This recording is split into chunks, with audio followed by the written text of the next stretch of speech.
আমি বললাম, ভাইয়া তুমি আমার সাথে কি করছো? ভাইয়া বলল, সঙ্গীতা, তুই না আমার কাছ থেকে ভালোবাসা শিখতে চেয়েছিলে?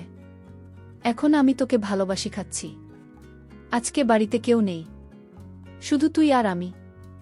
আজকে তোকে ইচ্ছামতো ভালোবাসা শেখাতে পারবো। আমি বললাম, ভাইয়া ভালোবাসা কি এভাবে শিখতে হয়? ভাইয়া বলল, পরে বই ভালোবাসা এভাবে শিখতে হয়। এই বলে ভাই আমাকে বৃষ্টির রাতে একা পেয়ে নির্জন রুমে ধাক্কা মেরে দিয়ে আমার সাথে যা করল তা শুনলে বন্ধুরা তোমাদের মাথা গরম হয়ে যাবে। বন্ধুরা, গল্পটি অনেক অনেক ইন্টারেস্টিং। আশা করি গল্পটি শুনে তোমরা অনেক মজা পাবে। তোমাদের নিকট আমার ছোট্ট একটি অনুরোধ, তোমরা দয়া করে আমার চ্যানেলটিকে সাবস্ক্রাইব করে আমাকে সাপোর্ট করবে। হ্যালো বন্ধুরা, কেমন আছো তোমরা? আশা করি ভালো আছো। বন্ধুরা, আমি সঙ্গীতা। বর্তমানে আমার বয়স 22 বছর। বর্তমানে আমি একটি বিশ্ববিদ্যালয়ে MBA করছি। আজকে আমি তোমাদেরকে যে গল্পটি বলবো সেটি আমার অতীতের একটি বেদনাদায়ক বাস্তব ঘটনা। তখন আমার বয়স 13 কিংবা 14 হবে। আমার বাপ চাচারা মোট 2 জন। আমার আব্বু চোট আর আমার চাচ্চু বড়। আমার এক চাচাতো ভাই ছিল, তার নাম ছিল শুভঙ্কর। আমার আব্বু এবং চাচুর মধ্যে খুবই মিল মহব্বত ছিল। মোট কথা হচ্ছে, আমাদের বাপ চাচাদের মধ্যে খুবই অন্তরঙ্গ সম্পর্ক ছিল। আমার আব্বুর কোনো ছেলের সন্তান ছিল না। আমরা 3 বোন ছিলাম, বোনের মধ্যে সবার ছোট ছিলাম আমি। আর এদিকে আমার চাচুর কোনো মেয়ের সন্তান ছিল না, একটি মাত্র ছেলে শুভঙ্কর। সে ছিল খুব আদরের। ছেলেকে অনেক বেশি আদর করতেন আমার চাচা। আমার চাচাতো ভাই আমার চেয়ে 6 থেকে 7 বছরের বড় হবে। আমার অন্য বোনদের চেয়ে আমার চাচাতো ভাই আমাকে অনেক বেশি ভালোবাসত। আমার প্রতি তার নজরে ছিল ছোটবেলা থেকেই অন্যরকম। আমিও দেখতে শুনতে একেবারেই খারাপ ছিলাম না, মোটামুটি সুন্দরী ছিলাম। যে কারণে আমার চাচাতো ভাই আমি যখন কোনো কিছু বুঝতাম না তখন প্রায় বিভিন্ন সময়ে খেয়ালিপনার চলে আমার সাথে বাজে আচরণ করত।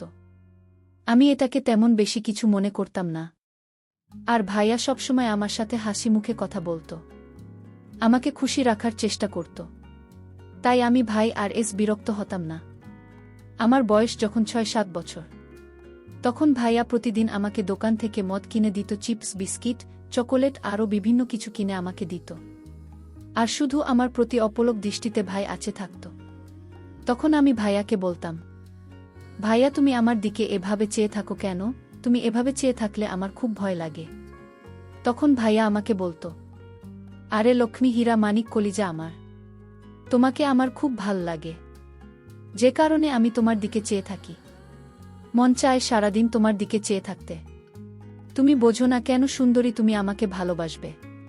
তুমি যদি আমাকে ভালোবাসো তাহলে তোমাকে আরও আরও অনেক বেশি চকলেট কিনে দেব। আমি তখন ভাইয়াকে বললাম, ভাইয়া ভালোবাসা কি, কিভাবে ভালোবাসে, আমাকে একটু শেখাবে? তখন আমার বয়স ছিল 7 থেকে 8। ভাইয়া আমার মুখ থেকে এরকম ধরনের কথা শুনে আমাকে বলল, হ্যাঁ সুন্দরী, তোমাকে তো আমি ভালোবাসি, খাবি? তুমি আরেকটু বড় হও, তাহলে তোমাকে আমি ভালোবাসা শেখাতে পারবো। এখন তো তুমি ছোট, ভালোবাসা কি তা তুমি বুঝবে না।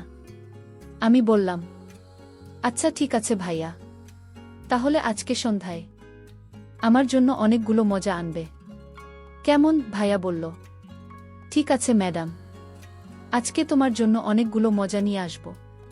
তারপর ভাইয়া বাজারে চলে গেল। বাজার থেকে সন্ধ্যায় আসার সময় আমার জন্য অনেকগুলো মজা নিয়ে আসলো। মজা নিয়ে এসে আমাকে ডাক দিল, কিন্তু আমাকে ভাইয়া কোনোভাবেই মজা দিচ্ছে না। আমি বললাম, ভাই আমার মজা কোথায়? তাড়াতাড়ি আমাকে মজা দাও। ভাইয়া বলল, এই দেখো তোমার মজা, কিন্তু তোমাকে আমি মজা দিব না। আমি বললাম, কেন ভাইয়া, আমি কি করেছি যে আমাকে মজা দেবে না? ভাইয়া বলল, তুমি কিছু করো নাই, কিন্তু তোমাকে একটা কাজ করতে হবে, না হলে আমি তোমাকে মজা দিব না। আমি বললাম, ভাইয়া কি কাজ? ভাইয়া বলল, এদিকে আসো, তুমি আমার কাছে আসো, কানে কানে বলি। ভাইয়ের হাতে মজার পুটলি দেখে তো আমার মন কোনোভাবেই মানছে না। আমি বললাম, ঠিক আছে ভাইয়া, আমি তোমার কাছে আসছি। তুমি আমাকে কানে কানে বল, কেন তুমি আমাকে মজা দেবে না? তুমি তো আমার জন্য মজাগুলো এনেছ, তাহলে এখন দিবে না কেন? তারপর আমি ভাইয়ের কাছে গেলাম। ভাই আমাকে কানে কানে বলল, ম্যাডাম, কিছু পেলে যে কিছু দিতে হয়, তুমি যদি আমাকে একটি জিনিস দাও, তাহলে আমি তোমাকে এই সবগুলো মজায় দিয়ে দিব। আমি বললাম, ভাইয়া কি জিনিস?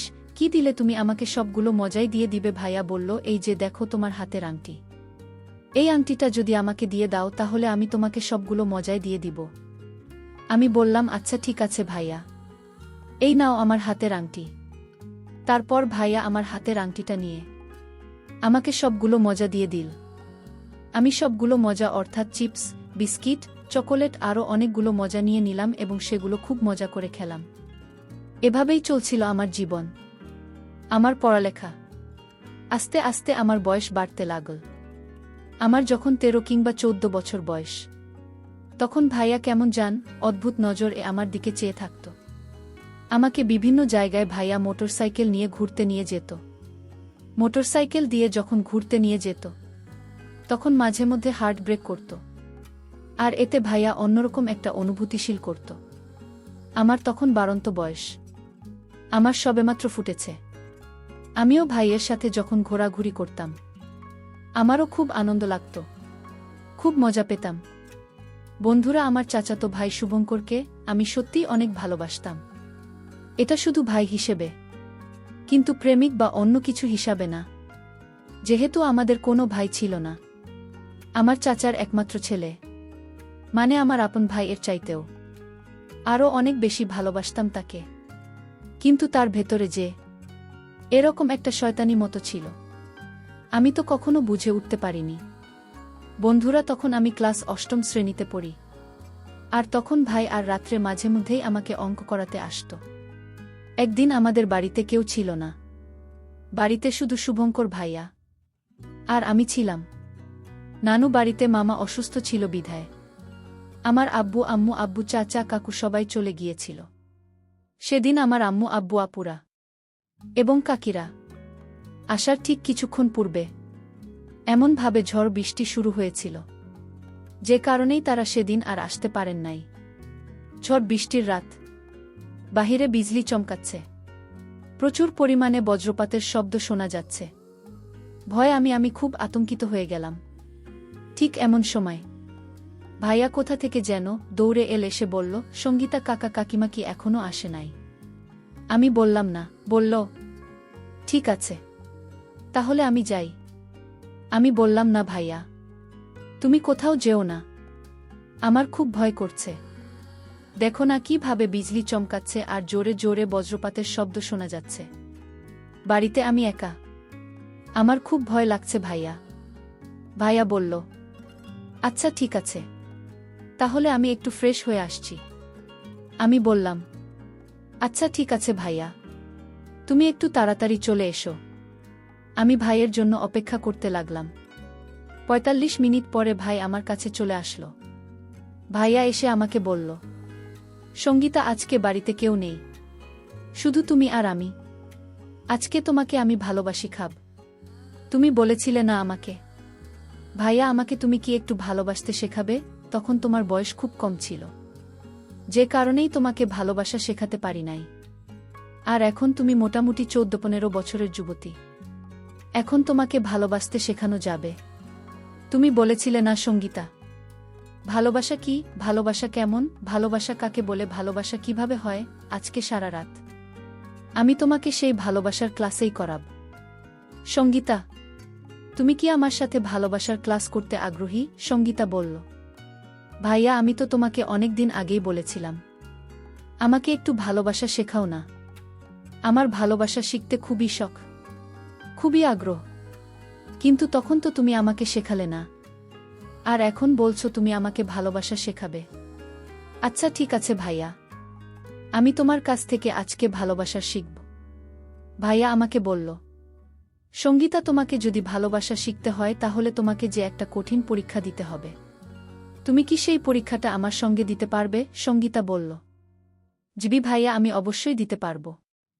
তারপর ভাইয়া তার পকেট থেকে মোবাইলটা বের করে বলল, সঙ্গীতা, এই যে দেখো, তোমার ভালোবাসা শেখার প্রথম ক্লাস, প্রথম পর্ব। তোমাকে আমার মোবাইলে একটি ভিডিও দেখতে হবে। এই ভিডিওটির মধ্যে ভালোবাসার সূচনা পর্ব আছে। তুমি কি দেখতে আগ্রহী? আমি বললাম, জি ভাইয়া, আমি দেখতে আগ্রহী। তুমি আমাকে দেখাও কিভাবে ভালোবাসার সূচনা পর্ব শুরু করতে হয়। তারপর ভাইয়ের মোবাইলে ভিডিওটা ওপেন করতেই আমার চোখ গেল ভাই আর মোবাইলের স্ক্রিনের উপর। ভিডিওটা দেখার সাথে সাথে আমার গায়ের লোম একটা জারা মেরে উঠল, চোখগুলো বড়বড় হয়ে গেল এবং আমাকে মনে হলো যে আমার সমস্ত গায়ে বিদ্যুতের প্রবাহ বইছে। আর আমি কাঁদতে শুরু করলাম। আমি ভাইয়াকে বললাম, ভাই, আমার কেমন লাগছে কেন? আমার সারা গায়ে কাঁপুনি উঠছে কেন? ভাইয়া বলল, আর সঙ্গীতা ম্যাডাম, এটা ভালোবাসার প্রথম ক্লাস। ভালোবাসা শিখতে হলে প্রথম প্রথম এরকম শিক্ষা সবারই পেতে হয়। তখন ভাইয়া বলল, সঙ্গীতা, এই দেখার একটা নতুন ক্লাস। এটা দেখলেই তোমার আরও ভাল লাগবে। একবারে পরিপূর্ণ ভালোবাসা শিখে ফেলতে পারবে। আমি খুব মনোযোগ সহকারে 10 মিনিটের একটা ভিডিও ভাইয়ের সামনে খুব ভালো করে দেখলাম। দেখার পর আমার কেমন জানি শুরু হয়ে গেল। আমি অনুভব করলাম আমার অবস্থা খুব খারাপ হয়ে যাচ্ছে। কোনো কিছু পাওয়ার আকাঙ্ক্ষায় আমি বিভোর হয়ে যাচ্ছি। তখন ভাইয়াকে আমি বললাম, ভাইয়া, আমি একটু ওয়াশরুম থেকে আসি। ভাইয়া বলল, না না সঙ্গীতা, ভালোবাসার শেখার সময় ওয়াশরুমে যাওয়া যায় না। আমি বুঝতে পারছি তোমার অনুভূতি। তুমি ভালোবাসার প্রথম পর্বের সবেমাত্র পা রেখেছ। একটু পরেই ভালোবাসার পূর্ণ রূপ দেখতে পারবে। তারপর ভাইয়া আমাকে আরেকটা ইন্টারেস্টিং ভিডিও আমার চোখের সামনে তুলে ধরল। ভিডিওটি দেখে আমার অবস্থা আরও খারাপ হতে শুরু হলো। ভিডিওটিতে এমন দুটি যুগল এমনভাবে তাদের কৌশল প্রদর্শন করছে দেখে আমার চোখে মুখে যেন আকাঙ্ক্ষার জোয়ার বয়ে যাচ্ছে। ভিডিওটি দেখার সময় ভাইয়া আর আমি একসাথে মিলে দেখেছিলাম। এক মোবাইলে দেখেছিলাম। একটি হেডফোনের একটি স্পিকার আমার কানে ছিল, আরেকটি স্পিকার ভাইয়ার কানে ছিল। ভিডিওটি দেখে আমি যখন ভিন্ন কিছু সুখের আশায় ছটফট করছিলাম, তখন ভাইয়া আমার সাথে হঠাৎ করে আচমকা এক অদ্ভুত আচরণ করা শুরু করল। আমি ভাই আর এই আচরণ দেখে হতবাক হয়ে গেলাম, কিন্তু বাধা দেওয়ার কোনো ইমেজ পেলাম না। আমার কাছে মনে হয়েছিল আমি যেন ভিন্ন কোনো সুখের স্বর্গে ভাসছিলাম। তারপর হঠাৎ আমার যেন হুঁশ ফিরে এল। আমি দেখতে পেলাম ভাই আমার সাথে খুব এলোপাতাড়ি করছে। তারপর আমি ভাইকে বললাম, ভাইয়া, তুমি আমার সাথে কি করছো? ভাইয়া বলল, সঙ্গীতা, তুই না আমার কাছ থেকে ভালোবাসা শিখতে চেয়েছিলে, এখন আমি তোকে ভালোবাসি খাচ্ছি। আমি বললাম, ভাইয়া, ভালোবাসা কি এভাবে শিখতে হয়? ভাইয়া বলল, পরে বই, ভালোবাসা এইভাবেই শিখতে হয়। এই বলে ভাই আমাকে বৃষ্টির রাতে একা পেয়ে নির্জন রুমে ধাক্কা মেরে ফেলে দিল। তারপর ভাইয়া এক ভয়ঙ্কর আচরণে মেতে উঠল। বন্ধুরা, ভাই আর এরকম উষ্ণ আচরণে আস্তে আস্তে আমার অবস্থা আরও খারাপ হতে লাগল। এমনিতেই আমার বাড়ন্ত বয়স ছিল, আর তার মধ্যে এইরকম অপ্রত্যাশিত আচরণ এর মোহে আমি যেন অস্থির হয়ে যাচ্ছিলাম। তারপর বন্ধুরা 2 থেকে 3 ঘন্টা কেমন যেন এক স্বর্গীয় সুখের মাতম দিয়ে হারিয়ে গিয়েছিলাম ভিন্ন এক গ্রহে। সেদিনের পর থেকে বন্ধুরা, আমি আর ভাই আর ধারে কাছেও চাই না। সেদিন বুঝতে পেরেছিলাম ভাই আর মূল উদ্দেশ্যটা কি ছিল। ভাইয়া কিভাবে আমাকে ভালোবাসা শেখানোর চলে আমার কত বড়িনা ক্ষতি করে দিয়েছিল। সবকিছুর পরেও বন্ধুরা, এখন আমি একটা বিশ্ববিদ্যালয়ে পড়াশোনা করছি। চোখের মধ্যে অনেক স্বপ্ন, প্রতিষ্ঠিত হয় ভালো কিছু করব, কিন্তু তারপরেও আমাকে মাঝে মধ্যে অতীতের এই অপ্রত্যাশিত ঘটনাটি আমাকে দুমড়ে মুচড়ে ছাই করে ফেলে। পরিশেষে আমি তোমাদেরকে বলব বন্ধুরা, তোমাদের অথবা তোমাদের ছেলে মেয়েদের জীবনেও হয়তো এরকম ধরনের পরিস্থিতি ঘটতে পারে।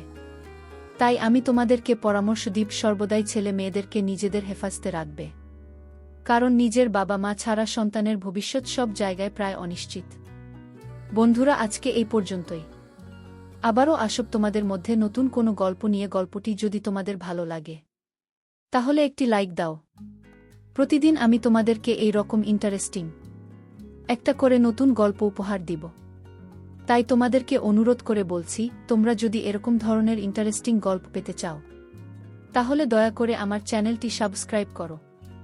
অবশেষে তোমাদের সকলের সুস্বাস্থ্য কামনা করি। ভিডিওটি দেখার জন্য তোমাদের সকল